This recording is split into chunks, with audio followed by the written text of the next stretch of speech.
영심 씨, 잠깐만 아무 말 마시고 그냥 돌아가세요. 한 번만, 최후로 한 번만 저를 만나주세요. 저는 이미 자유로운 몸이 아닙니다. 저는 기다리겠습니다. 한 달이고 1년이고. 출판 기념회.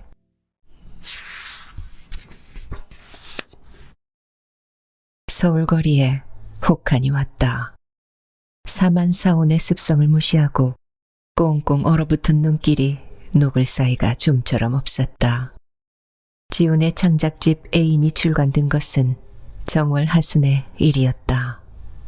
그동안 지훈은 쭉 자리에 누워서 아버지에게 보내온 결혼사진만 들여다보고 있었다. 중병 환자처럼 살이 쭉 빠져버린 얼굴에 두 눈동자만 유난히 빛나고 있었다. 잠을 이루지 못하여 신경이 극도로 쇠약해졌다. 수면제라도 먹고 잠을 자야만 하지 않겠느냐고 어머니는 손수 수면제를 사갖고 왔으나 지우는 어머니의 심정이 측은해서 먹는 척만 했을 뿐 한봉도 그것을 복용하지는 않았다. 건강에 대한 우려 같은 것은 이미 털끝만큼도 없다. 인간의 육체가 정신적인 고통으로 말미암아 얼마만큼의 손상을 힘입을 수 있는지 지우는 지금 자기 자신의 육체를 그러한 실험대 위에 올려놓고 그것을 측량하는 한 사람의 과학자가 되어 있는 것이다. 세수도 하지 않고 수염도 깎지 않았다. 거울을 가끔 들고 광대뼈가 차츰 더 두드러져 가고 있는 자기의 창백한 모습을 들여다볼 적마다 지우는 일종의 행복감을 느끼는 것이다. 자기의 육체를 학대하는 이외에 지훈에게는 취할 길이 이미 두절되고 말았다. 나는 이제 무엇을 할 것인가?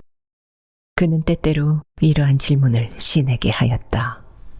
지훈은 교인이 아니었으나 인간의 노력으로서는 어쩔 수 없는 막다른 골목에 부닥쳤을 때 그는 곧잘 신을 찾았다.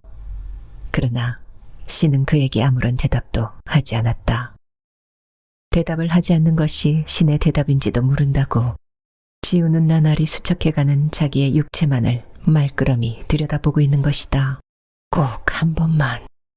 지훈의 유일한 소원은 꼭 한 번만 오영심을 만나서 한두 시간 동안을 아무런 말도 바꾸지 않고 한자리에 가만히 앉아 있어 보고 싶은 것이다.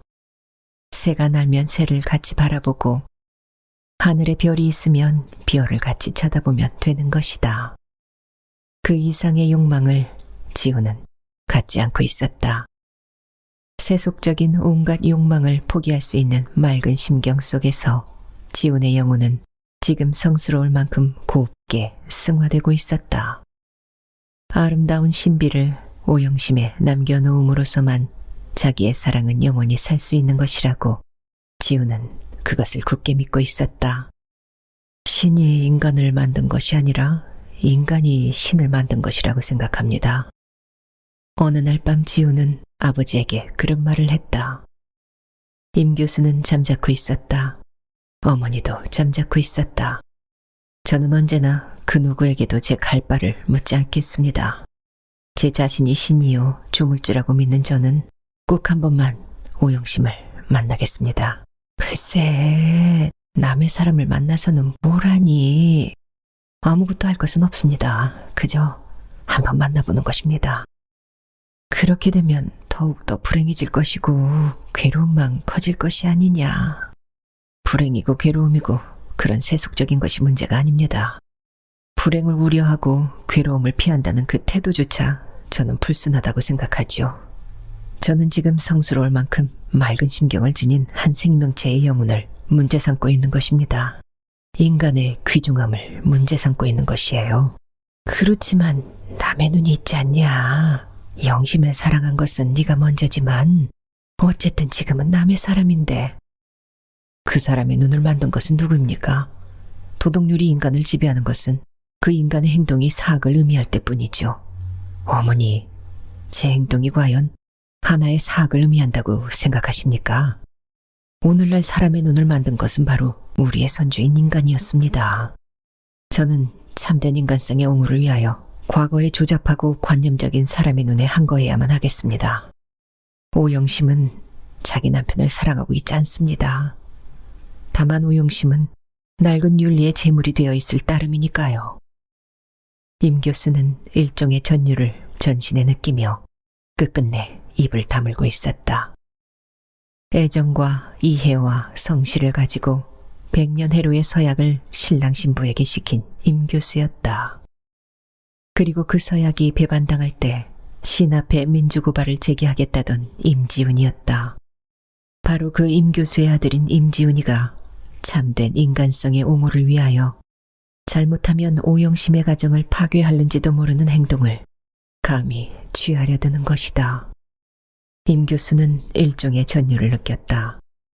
참되고 아름다운 사랑의 순교자가 되려는 아들의 행동에서 전율을 느낀다는 것은 확실히 자기 모순을 의미하고 있었다.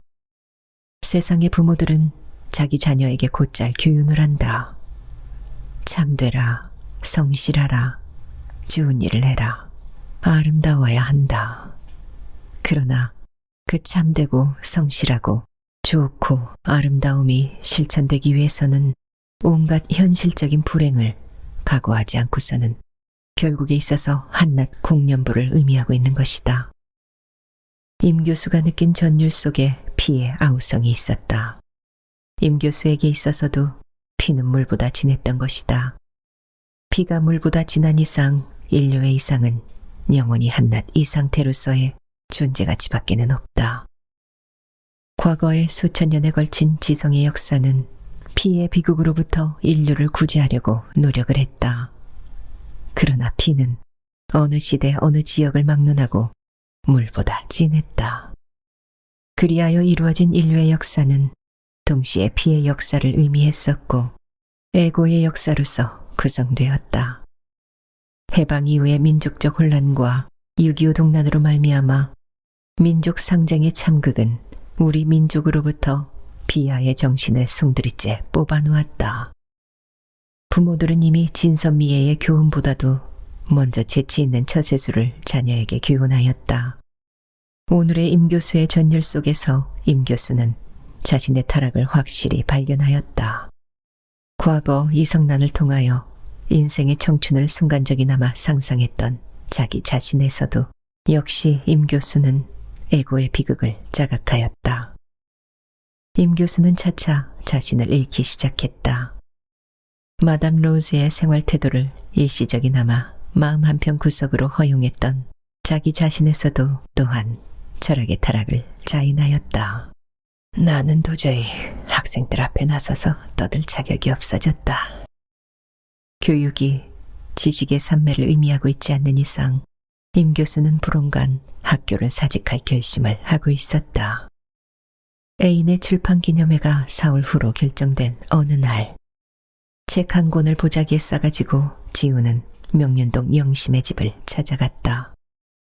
오진국 씨의 자유롭지 못한 몸이 영심을 필요로 했을 뿐만 아니라 곧 일선으로 나갈 허중령이었기 때문에 당분간 한 집에서 지나기로 되어 있었다. 허중령은 외출하고 없었다. 영심이가 아버지와 함께 지훈을 맞이했다. 지훈의 이 돌연한 출현에 영심은 적지 않게 놀란 모양이었으나 당황한 빛은 조금도 보이지 않았다. 눈에 띄일 만큼 파리한 얼굴을 영심은 하고 있었다. 자기보다 묻지 않은 고민이 영심에게도 있은 것이 분명했다. 어디 편지하는가? 얼굴이 몹시 수척했는데. 인사를 하고 마주 앉았을 때 오진국 씨가 그런 말을 했다. 별반 편찮은 데는 없습니다. 그렇다면 좋지만 춘부장도 안녕하시고. 네. 지우는 자기가 지금 무슨 커다란 죄악을 범하고 있는 것만 같아서 자꾸만 마음이 떨렸다. 오진국 씨 옆에 조용히 꿇어앉아 있는 영심을 바라보기가 어쩐지 무섭다. 이러한 의구심은 집을 나설 때부터 품고 있었다. 단지 한번 만나만 보는 것이 무슨 죄악이냐고 참된 인간성을 옹호하기 위하여 조잡한 윤리에 항거하겠다던 저번 날 밤에 지훈의 논리는 결국에 있어서 지훈의 살은 되지 못하고 있었던 것이다. 30대가 지닌 습성이 그대로 지훈의 행동을 죄악시하고 있는 데는 지훈 자신 놀라지 않을 수 없었다. 이것은 제 처녀 창작집입니다. 변변치 못한 책이지만 허영에게 드리려고 왔습니다. 지훈은 보자기를 끌러 애인을 내놓았다. 연못가에 벚나무와 벤치를 배치해 놓은 표지 그림만 보고도 영심은 그것이 자기네들에 관한 이야기임을 직감했다. 더구나 제자로 되어 있는 애인의 두 글자가 자기 자신의 글씨임을 보았을 때 영심은 어두운 표정과 함께 불현듯 시선을 들어 지훈의 수척한 모습을 쳐다보았다. 두 눈동자만이 유난히 빛나고 있는 지훈의 얼굴이 그 무엇을 열심히 애원하고 있었다. 순간 접은 피로연 석상에서 순간 느낀 운명의 극치가 다시금 영심의 의식에 왔다. 그것은 죽음이었다. 파란 하늘에 흰 구름이 한 조각 떠 있는 지면에 허정욱과 오영심의 이름이 나란히 씌어져 있었다. 훌륭한 책을 내셨소. 그러면서 오진국 씨가 또 한 장을 들쳤다. 내도가 나왔다. 해군복의 소녀의 상반신이 펜으로 그려져 있었다. 또 한 장을 들쳤다. 차례가 나왔다. 애인 외에 6편의 단편이 수록되어 있었다. 영심은 아버지 옆에서 그것을 말끄러미 들여다보고 있었다. 또 한 장을 들쳤다. 본문이 시작되기 바로 전면에 다음과 같은 글이 프롤로그로 적혀 있었다. 사랑은 영원한 환영 속에서만 아름답게 살아있다. 영원한 신비는 영원한 사랑을 약속한다. 오진국 씨는 한참 동안 들여다보다가 무슨 뜻으로 말한지는 잘 모르지만 현대 남녀들이 바꾸는 애정의 풍습에 한거하는 말이 아니요. 지우는 그저 미소만 지었다. 남녀의 애정에서 이처럼 맑은 심경을 가질 수 있다는 것은 힘든 일일 텐데 우러러보. 오진국 씨는 진심으로부터 우러나오는 감동의 말과 함께 거기 끼워져 있는 흰 봉투를 집었다. 출판기념회의 초청장이 봉투에는 들어있었다. 나는 가지 못하지만 애들은 꼭 참석을 할 거요. 축하하여 마지 않소. 할머니가 가까운 사과 한쪽을 들고 나서 지우는 이윽고 몸을 일으켰다. 정욱은 이 며칠 동안 국방부에 볼 일이 좀 있어서 나가는 모양인데 돌아오면 영심이가 잘 전언을 할 거요. 안녕히 계십시오. 춘 부장의 바둑수가 상당하신 모양인데 술이나 한 병 받아놓고 한번 모셔봐야겠소. 돌아가거든 이 말도 좀 전해주시오. 알아모셨습니다. 영심이가 현관 밖까지 따라 나왔다. 안녕히. 말끝을 맺지 못하는 인사를 영심은 했다. 영심씨 잠깐만. 현관 밖이자 정학원 마당이다. 눈이 하얗게 얼어붙어 있었다. 내일 오정에 창경원에서 기다리겠습니다. 한 번만, 최후로 한 번만 저를 만나주세요. 영심은 빤히 지훈의 얼굴을 바라보며 괴로운 듯이 대답을 했다. 아무 말 마시고 그냥 돌아가세요. 그냥 돌아갈 수가 제게는 없습니다. 영심씨가 와주시지 않으면 오실 때까지 저는 매일이라도 기다리겠습니다. 저는 이미 자유로운 몸이 아닙니다. 잘 알고 있습니다. 그러니까 저는 지금 영심씨를 어떻게 하겠다는 게 아닙니다. 한두 시간 그저 영심씨 옆에 있어보고 싶을 따름이지요. 연못에 얼음이 얼었습니다. 학생이 스케이팅을 하지요. 허중령은 지훈씨를 인간적으로 존경하고 있지요. 그것도 알고 있습니다. 그렇지만 사람에게 존경을 받는 대가로서 이 마음을 무시할 수는 없습니다. 저는 기다리겠습니다. 한 달이고 1년이고 저는 연못가에서 있겠습니다. 지훈은 휙 돌아서서 드넓고 삭막한 경학원 마당을 쏜살같이 사라져갔다. 영심은 순간 눈을 감고 현관 문기둥에 몸을 기댔다. 영심이가 애인을 마지막까지 읽고 난 것은 거의 저녁 무렵이 가까웠을 때였다. 석양 햇발이 2층 영심의 방을 다양하게 밝혀주고 있었다. 구공탄 난로 위에서 주전자가 끓고 있었다. 오랫동안 방바닥에 엎드려서 영심은 울고 있었다. 10년간에 걸친 지훈의 연정이 한 구절 한 구절 영심의 마음을 갉아내고 있었다. 성난과의 결혼을 기록한 구절 가운데 다음과 같은 한마디가 있었다. 나의 영혼의 방랑은 한 사람의 여성을 희생시켰다. 이 결혼의 불행은 그 여인에게 원인이 있는 것이 아니고 나 자신의 병든 영혼에 있었다. 그 여인은 자기의 육체를 바치어 애욕의 지식을 나에게 제공했다. 나는 그 여인을 발판으로 하여 작가적인 수양을 쌓은 계산이 된다. 에고이스트. 애정의 반주를 상실한 애욕의 솔로에서 나는 사막을 보았다. 열광의 고독과 서글픈 감정만이 도사리고 있는 삭막한 사막지대. 가도 가도 오아시스는 보이지 않았다.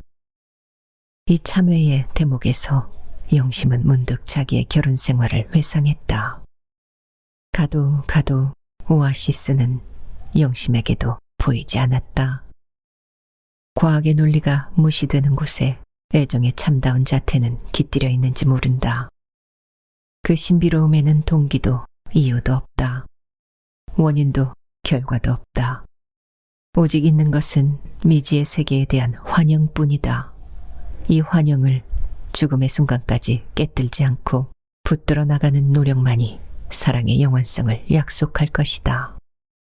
이것은 성난과의 결혼이 파탄된 이후에 있어서의 지훈의 심경이었다. 그리고 이러한 심경은 영심의 편에서 더 절실히 느끼고 있었다. 그러나 지훈은 또 한편 좀 더 현실적인 사랑의 고백도 하고 있었다. 전체의 추락과 우주의 붕괴를 남겨놓고 그 여인은 사라졌다. 창경원에서 오영심을 놓쳐버린 직후의 소감이었다. 그저 서로가 이 서울 어느 구석에 살고 있다는 사실만을 행복하게 생각하면서 살겠다는 오영심의 아름다운 꿈에 대한 한거의 외침이었다. 내일 그이는 창경원에서 기다리겠다고 했다. 한 달이고 1년이고. 그 일을 만나보고 싶은 일념은 지훈 이상으로 영심에게도 절실했다. 만나서 할 이야기라고는 하나도 없다. 지훈이가 그러한 것처럼 영심도 그저 그의 옆에 있어 보고 싶을 따름이었다. 그러나 오진국 씨의 딸이요 성실한 남편 허중령의 아내로서는 도저히 지훈을 만나러 갈 수 있는 오영심은 못 되었다. 영심의 생리는 이미 그러한 습성에 젖을 대로 젖어 있었다. 만나서 말 한마디 바꾸지 않고 그대로 헤어져 돌아온데도 그것도 확실히 남편의 성실한 애정을 배반하는 미래를 의미하는 것이다. 저녁에 허중령이 돌아왔다. 증정받은 책을 남편에게 내보이며 영심은 여느 때와 다름없이 저녁상을 보아가지고 들어왔다. 이명의 책이? 출판기념회는 꼭 갑시다. 소탈한 허중령은 진심으로 애인의 출간을 기뻐했다. 남편이 기뻐하면 기뻐할수록 영심은 마음으로 자꾸만 죄를 짓고 있었다. 그날 밤 허중령은 애인을 읽고 나서 자기대로의 감상을 간단히 말했다. 어려워서 잘 이해가 가지 않는 대목도 다소 있지만 내가 당신을 생각하던 심정과 같은 데가 있어서 눈물이 나오. 당신이 유민호와 결혼을 하고 내가 이 소설의 주인공처럼 됐다면, 그렇게 됐다면 어떻게 하셨겠어요? 영심은 조용히 물었다. 자, 어떻게 했을까? 허중령은 잠깐 생각을 하며 나는 군인이어서 문사들처럼 감정이 섬세하지 못하니까 이렇고 저렇고 여러 말이 있을 것 같지가 않소. 단념하면 깨끗이 단념하고 그렇지 않으면 내가 한 것처럼 그놈의 결혼을 파기시킬 수밖에. 영심은 가만히 웃었다. 그렇지만 이명은 유하면서도 대단히 뾰족한 데가 있어서 간단히 단념하지 못할 거요. 이것이 사실이면 피극인걸. 지나가는 말처럼 허중령은 말했다. 이튿날 지우는 창경원으로 갔다. 그러나 영심은 나타나지 않았다. 다음 날도 갔다. 다음 날도 영심은 오지 않았다. 그리고 그 다음 날이 바로 애인의 출판 기념회가 있는 날이었다. 기념회는 오후 5시부터 소공동 모 다방에서 열기로 되어 있었다. 이날도 지우는 오경 때부터 창경원을 찾았다. 눈이 쌓인 벤치가 지훈의 마음처럼 외롭다. 스케이팅에 즐거운 남녀 학생의 발랄한 모습이 전설처럼 지훈의 감정에는 창백하다. 앞날의 운명이 미지수인 그들의 어림을 꿈결처럼 지훈은 선망했다. 오영심과 임지훈은 오늘날 무엇 때문에 이처럼 연옥의 고민 속을 헤매이지 않아서는 아니 되는 것일까? 이유는 극히 단순했다. 그 단순한 것이 인간을 이처럼 학대할 수 있다는 사실을 새삼스럽게 지우는 놀라고 있는 것이다. 우주가 있기 때문에 내가 있는 것이고 내가 있기 때문에 우주가 존재하는 것이다. 나 자신이 우주의 창조자요 조물주인 것이다. 그러한 임지훈의 존재 가치가 사상의 여인 오영심을 마음대로 만날 수조차 없다는 사실이 자꾸만 가스로워지는 것이다. 운명의 극치를 생각하고 유명의 한계선에서 삶보다 죽음을 더 골똘히 기원했던 지나간 2주일 동안의 악몽으로부터 다시금 벗어나 보려고 발부동을 쳤다. 이날도 영심은 종시 나타나지 않았다. 지우는 영심을 점점 원망하기 시작하였다. 그날 저녁 출판 기념회는 성황을 이루었다. 선배 친지들의 축사와 찬사가 많았으나 지우는 조금도 기쁘지 않았다. 문학적인 의미에 있어서의 찬사가 많으면 많을수록 지우는 현실에서의 패배를 한층 더 깊이 맛보고 있었다. 절망의 심연 속에서 지훈의 영혼은 울고 있었다. 인편을 통하여 성난에게서 축사가 왔다. 애인의 출간을 축하합니다. 끝끝내 나를 용서해주지 않는 심정을 이해할 수가 있는 것을 다행으로 생각해요. 그것을 단지 남성의 횡포라고 생각한데 내 오해가 있었던 것 같아요. 작품 속에서 나를 조금도 원망하지 않은 지훈 씨가 차차 고마워져요. 지훈 씨가 나를 희생시킴으로써 작가적인 성장을 보았다면 나는 또 그것으로서 인생의 성장을 지금 보고 있다고 생각하지요. 지훈 씨가 에고이스트인 것과 마찬가지로 나도 에고이스트예요. 오늘의 인간에서 에고를 빼버리면 남은 것은 백치의 공백. 그 해군복의 소녀가 누군지는 모르지만 그리고 무척 알고도 싶지만 설사 애정의 반주를 지닌 애욕일지라도 결국에 가서는 열광의 고독과 서글픔이 도사리고 있는 사막을 발견할 것이라고. 이 한마디는 마담 로즈의 욕의 철학을 잠시 빌려온 말이지만 작가적 수양을 위하여 마담 로즈가 특별히 적어보내라기에 적는 것이고 내 지식은 물론 아니죠. 애정하고 애정의 가치를 실제 이상으로 몽상하고 있는데 작가 임지훈의 비극이 있는 것이라고 마담 로즈는 무척 동정하고 있지만 생각한데 마담의 이러한 지식은 그 방면의 사범인 유민호 변호사에게서 교양을 받은 철학이 아닐까 합니다. 지훈 씨가 민주주의의 식상을 받은 것과 동등한 정도에서 나는 애인을 잃고 그만 애정이라는 말에 체해버리고 말았죠. 입만 벌리면 민주주의요 하고 떠들어대는 것이 우리 민족의 비극이라면 그와 마찬가지 정도에서 입만 벌리면 애정이니 사랑이니 하고 떠들어대는 오늘의 우리 민족에게도 그만한 정도의 비극은 있을 거예요. 애정에 체하여 귀중한 몸 손상치 마시기를 진심으로 원하며 여권운동자의 대변인인 이성란 올림.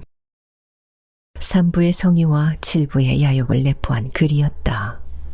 지우는 자기의 순정이 모욕을 받은 것 같아서 불쾌하였다. 최정주가 꽃다발을 안고 회장 안으로 조용히 들어선 것은 바로 그때였다. 기다리는 오영심은 오지 않고 뜻하지 않은 최정주가 나타났다. 맨 뒷자리의 정주는 외투를 벗고 가만히 앉았다. 안았던 꽃다발을 외투 위에 올려놓고 시선을 들어 멀리 지훈을 바라보았다. 생각만 하여도 불유쾌한 존재였던 임지훈이었다. 그 임지훈을 위하여 정주는 온 것이다. 그 뾰족했던 자존심을 무마하리만큼 마음의 여유가 생겼는지 모른다. 다소 생각하는 바가 있어 결혼을 안 할 셈으로 있었지요. 최후의 작별에서 지우는 그런 말을 했었다. 그 이유를 정주는 애인을 잃고 나서야 비로소 알았다. 정주의 차가움이 질투를 느끼기 전에 먼저 지훈의 심정에 이해가 갔다. 불쾌하던 감정이 점점 희미해지면서 어쨌든 성난이보다도 자기와의 결혼을 좀 더 깊이 생각했던 사나이에게 꽃다발 하나를 드리고 싶었다. 이 꽃다발을 드려야 하겠는데요. 문 옆에서 손님 접대를 하는 젊은이에게 정주는 가만히 물어보았다. 네, 잠깐만 기다려주세요. 축사가 끝나는 대로. 아까 한 차례 꽃다발 증정이 있었다. 누구시죠? 최정주라고 불러요. 젊은이는 사회자 옆으로 걸어가서 귓속말을 전했다. 박수 소리가 나며 어떤 중견측 소설가의 축사가 끝났다. 축사를 잠깐 중지하고 꽃다발 증정이 있겠습니다. 증정하시는 분은 최정주 양입니다. 박수 소리와 함께 정주는 꽃다발을 안고 조용히 걸어나갔다. 지훈이가 일어섰다. 일어서서 다가오는 정주의 차가운 얼굴을 물끄러미 바라보았다. 이 여성에게는 어른다운 데가 있는 것이라고 감동이 상실된 표정 밑에 흐림없는 냉철한 애정이 흐르고 있는 것 같았다. 그러한 인간성의 온기가 절망의 심연에서 방황하고 있는 지훈의 온외를 모성애처럼 감싸주는 것 같았다. 이 성난에 들뜬 오만 같은 것은 추호도 없다. 최정주에게 오만이 있다면 그것은 빙하의 침묵과도 같은 오만이었다. 진심으로 축하드립니다. 인간으로나 문학적으로나 선생님의 꾸준한 정진이 계시기 바랍니다. 절을 하고 꽃다발을 증정하면서 조용한 어조로 정주는 말했다. 감사합니다. 정주 씨가 와주신 것은 뜻밖입니다.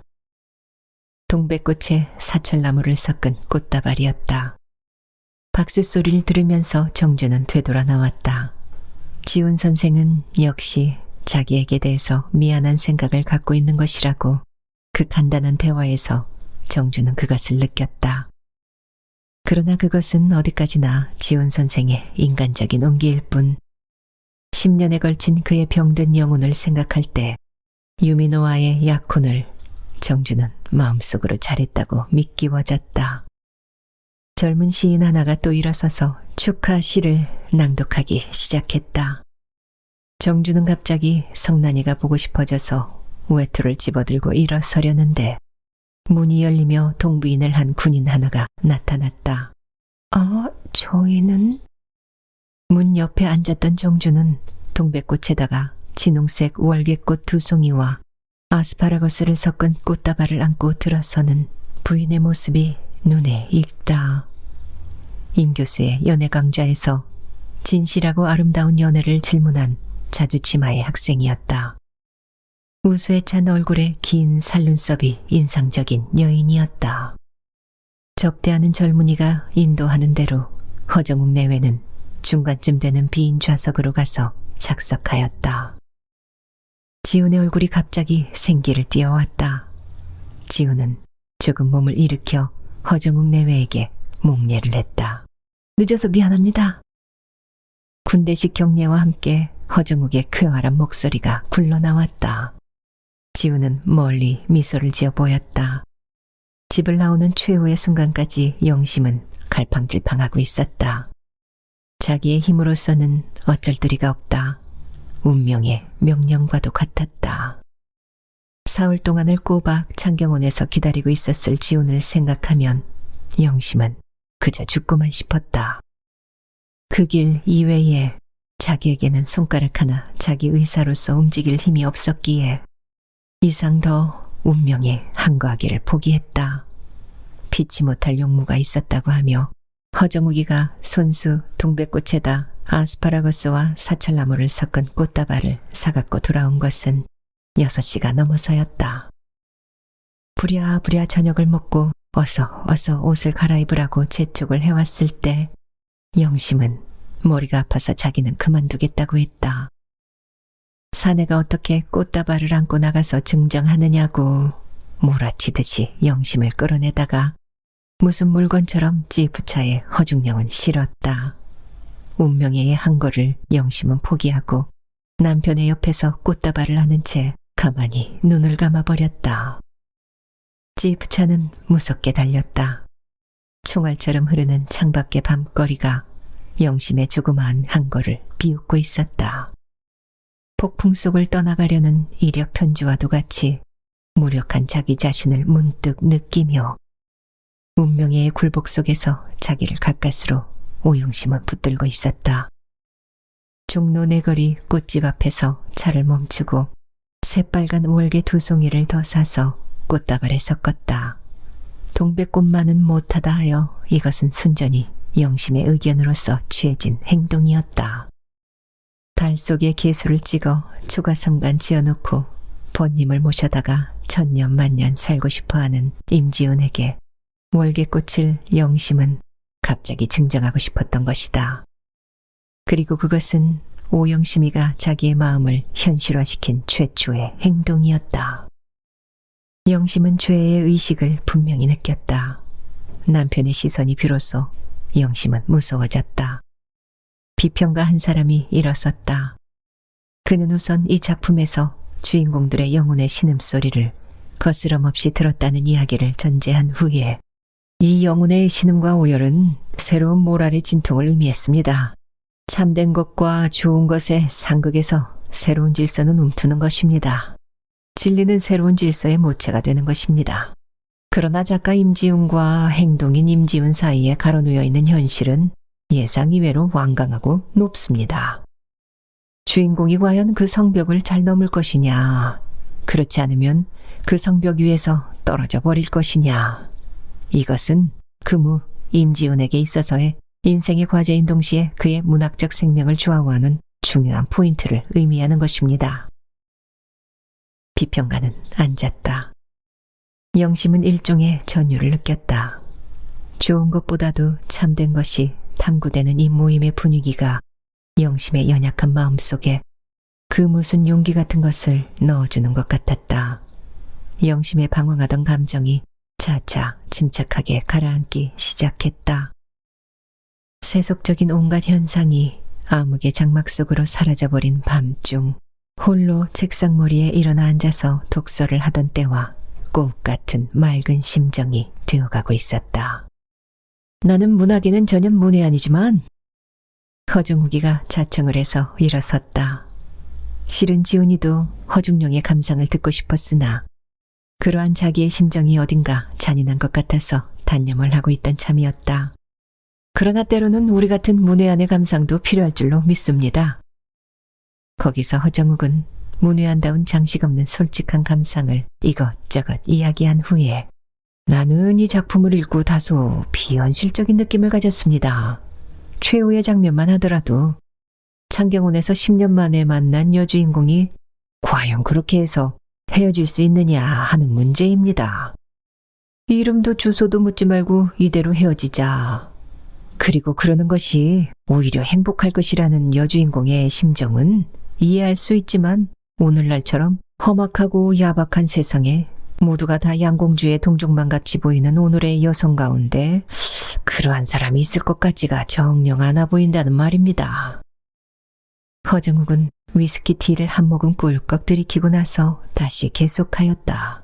지금으로부터 10년 전에 있어서의 우리네의 환경으로서는 이 소설의 주인공인 소년들처럼 연애를 확실히 하나의 죄악감을 가지고 생각했습니다.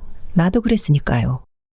그러나 그 후 10년의 성장이 있었을 뿐 아니라 10년에 걸친 연정을 품고 온 여주인공이 연애를 죄악시한다는 것은 고사하고 연애를 무슨 자랑거리처럼 생각하는 오늘의 이 천박하고 부패한 세상에서 그렇게도 얌전히 헤어질 수가 있을까요?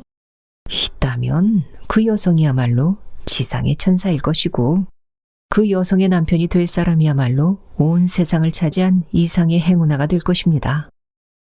허중령의 그 소박한 감상담에 사람들은 악이 없는 미소를 지었다. 영심은 현기증을 느꼈다. 온 세상을 차지한 이상의 행복감을 이 남편은 가질 수가 있는 것이다. 월계 2송이를 더 사서 섞은 자기의 행동이 뉘우쳐지며 그 무슨 용기 같은 것을 얻고 맑게 가라앉았던 심정에 다시금 파도는 일기 시작하였다. 인제 어떤 비평가 한 분은 참된 것과 좋은 것의 상극에서 새로운 도덕이 싹 튼다고 하였지만 과연 어떤 것이 참되고 어떤 것이 참되지 않은가에 대해서는 각기 그 기준이 다르다고 생각합니다. 그분은 주인공들의 연애를 완성시키는 것을 참되다고 보고서 하는 말 같았습니다만 진실은 하나가 아니고 2개도 될 수 있고 10개, 20개도 될 수 있다고 생각합니다. 만일 이 작품의 여주인공과 같은 인물이 실제로 있다고 보는 경우에 있어서 그렇게 몰인정하게 헤어져 버린 여주인공에게도 참된 것은 있다고 봅니다. 아니, 그것이야말로 진실로 참된 것입니다. 그 여인의 몰인정을 다만 낡은 도덕의 희생이라고 보는 것 같습니다만 그러나 나는 그렇게만은 보지 않습니다. 그것은 도덕 이전의 문제인 개인의 자유의사에서 출발한 약속의 문제입니다. 만일 진실을 위하여 개인의 약속이 번번이 무시당해도 무방하다면 그 진실은 이미 인간 생활에 불필요한 것이 될 뿐 아니라 백해무익의 것이 될 수밖에 없을 것입니다. 참된 것과 좋은 것이 서로 합치되는 때 진실의 가치는 발휘된다고 나는 생각합니다. 문학작품이 때때로 인간 생활에 구열을 만들고 인류의 친화성을 약화시키는 폐단이 있다고 보는데 내 생각을 진실의 탐구자로서 자처하는 여러분은 비웃을는지 모르겠습니다만 나는 그 대신 인간의 친화성을 파괴하는 이단자로서 여러분을 규정짓지 않을 수 없습니다. 일개문외 아닌 군인의 말이라서 처음에는 유쾌한 표정으로 귀를 기울이고 있었던 문인들이었다. 그러나 이야기가 여기까지 도달하고 보면 문제는 결코 단순한 그것이 아니었다. 예술가는 자기의 감정을 소중히 한다는 말을 들었지만 참된 것은 자기 감정의 영합에만 있는 것이 아니라 이성의 복종에도 있습니다. 이 작품의 여주인공은 감정의 진실을 포기하고 이성의 진실을 택했을 따름입니다. 감정의 진실이 새로운 도덕, 새로운 질서를 만든다는 것은 허망에 가까운 자아도취의 공상입니다. 그것은 도덕이나 질서를 만들기 전에 인류의 사회성과 친화성을 파괴함으로써 제각기 국경을 가진 30억 개의 세계에 난립을 볼 것입니다. 남주인공은 그렇게 해서 헤어져간 여주인공과 그 이상 접근하지 말고 그대로 내버려 두는 데서만 자기 자신과 함께 상대편 여인을 참되게 살릴 수 있다고 나는 생각하는 것입니다. 그것은 또한 개인과 더불어 인류 전체를 구제하는 유일한 길이라고 믿어 마지 않습니다.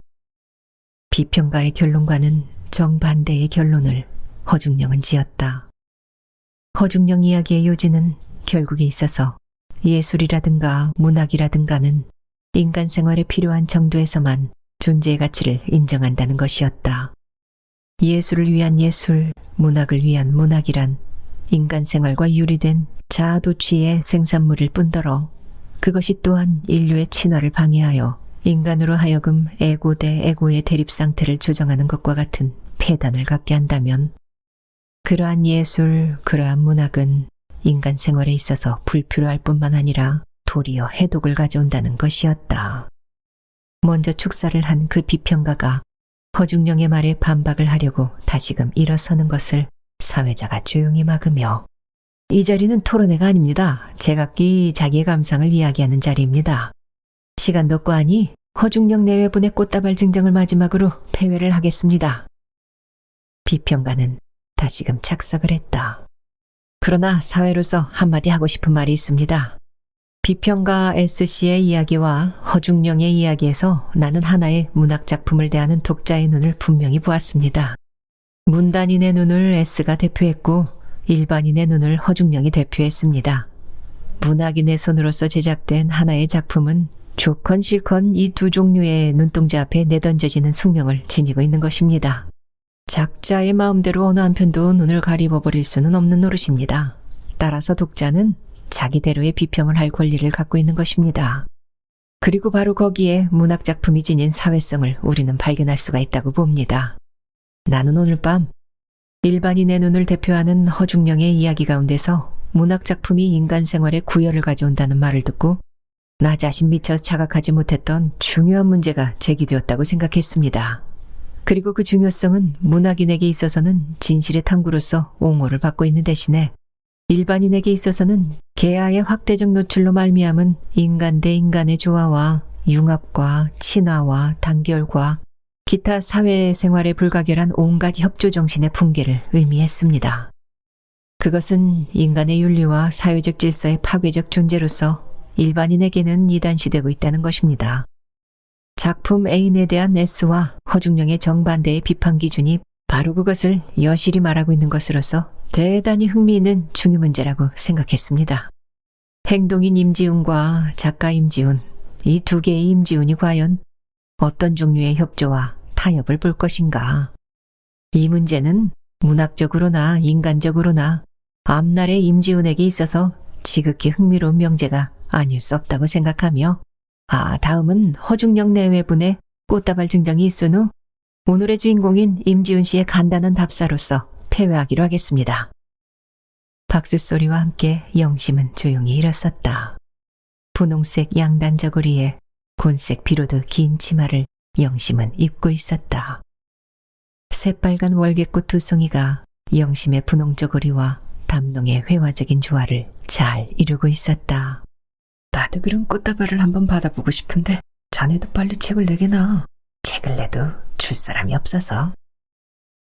취기가 돈 사람들의 해실픈 말이 영심의 등 뒤에서 들려왔다. 지우는 일어서서 영심을 물끄러미 바라보았다. 고개를 소그듬이 숙인 채 영심은 걸어왔다. 지훈의 식탁 앞에서 걸음을 멈추며 고개를 가만히 들고 영심은 지훈을 바라보았다. 태어날 수 있는 것은 얼굴들 뿐이고 4개의 눈동자와 2개의 심장은 꽃다발에 섞여있는 아스파라거스와도 같이 오들오들 떨고 있었다. 영심은 공손히 절을 했다. 대단히 공손한 절이었다. 지훈도 똑같이 맞절을 하며 영심이가 드리는 꽃다발에 손이 가 닿는 순간 꽃다발이 휘청하고 흔들리며 동백꽃 한 송이가 식탁 위에 떨어져 내렸다. 영심의 자세가 중심을 잃고 있었던 것이다. 그처럼 마음을 단단히 먹고 걸어온 영심의 두 다리였다. 일단 들었던 고개를 다시금 가만히 숙이며 꽃다발을 지훈의 앞에 내밀었을 때 다리의 힘이 갑자기 쑥 빠져나가면서 휘청하고 영심의 몸은 중심을 상실했다. 그러나 동백꽃 한 송이만을 떨어뜨리는 것으로서 다시금 자세를 바로잡은 자기 자신을 영심은 무척 다행으로 생각했다. 감사합니다. 굵고 낮은 젖어있는 음성을 지우는 조용히 냈다. 영심은 절을 하고 가까스로 자기 좌석으로 돌아가는데 성공하였다. 손뼉 소리가 영심의 귀에는 꿈결처럼 멀다. 감각을 통 잃어버린 것 같은 오관이었다. 안색이 나쁜데? 헬쑥해진 영심의 얼굴을 바라보며 허중령은 걱정스럽게 물었다. 아니에요. 현기증이 조금. 그러는데 지훈이가 일어서서 간단한 답사를 하기 시작했다. 그는 귀중한 시간을 할애하여 이처럼 먼 길에 참석해주고 많은 찬사를 준 데 대하여 감사의 뜻을 표한다는 말을 한 후에 다음과 같은 한마디로써 답사를 마치었다. 아까 허중령의 질문도 있는 것 같고 해서 잠깐 대답하겠습니다만 A는 순전히 작가의 생활기록입니다. 이것을 집필할 때 나는 하나의 문학작품을 제작한다는 의식은 추호도 갖지 못했습니다. 다만 작자의 생활체험을 분명히 묘사해보고 싶었을 따름입니다. 그것과 아울러 또 하나 다른 동기가 있었습니다. 지금은 이 책이 하나의 작품으로서 세상에 나왔지만 실은 이 책의 독자로서 단 한 사람만을 염두에 두고 집필했습니다. 그것은 창경원에서 헤어진 이 책의 여주인공이었습니다.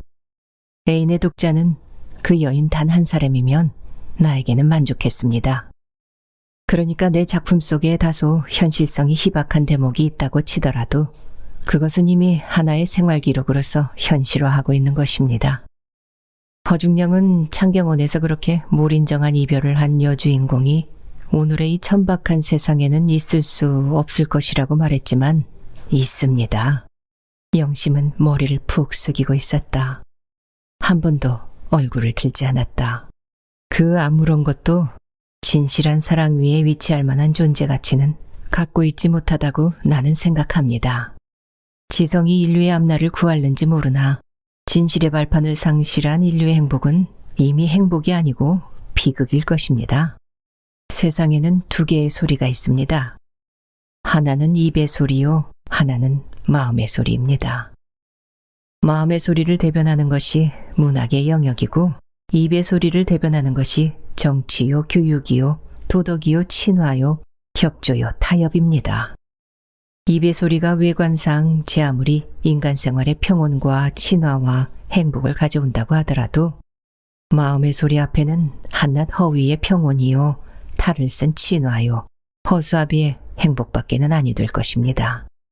여주인공과 결혼을 한 남편이 제 아무리 성실히 아내를 사랑한다 손 치더라도 자기 아내의 마음의 소리를 듣는다면 그 허수아비의 평온과 행복 속에 태연히 앉아있지는 못할 것입니다.